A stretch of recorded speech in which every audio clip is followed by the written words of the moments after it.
আপনি প্রচুর ইনকাম করছেন, টাকার কোনো অভাব নেই, কিন্তু শান্তি নেই। আপনার সংসারে কোনো রকম শান্তি নেই। যে কোনোভাবেই হোক না কেন অশান্তির মধ্যে আছেন। তার কারণটা কি? তার কারণ আপনার বাস্তুতে কিছু ভুল আছে। প্রথমত আপনার রান্নাঘর সঠিক জায়গা নেই, আপনার জলের ট্যাঙ্কি সঠিক জায়গা নেই, আপনার টয়লেট সঠিক জায়গা নেই।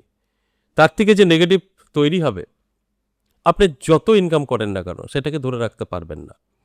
অর্থাৎ একটা ফুটো বা ছিদ্র বা ভাঙা পাত্রে যেরকম জল রাখলে জল থাকবে না, পড়ে যাবে, সেই অবস্থা আপনার হবে। আপনি যত টাকা ইনকাম করবেন সব বেরিয়ে যাবে। সেটা মেডিকেলে হতে পারে, স্বাস্থ্য খারাপ, ফাইন বা যে কোনোভাবেই আপনার অর্থ কিন্তু বেরোবে। একটা নাই নেই একটা ব্যাপার থেকে যাবে। তাই এগুলোকে যদি ঠিক করে আবার আপনি কমপ্লিট করতে পারেন, অবশ্যই আপনার অর্থ থাকবে এবং জমবে।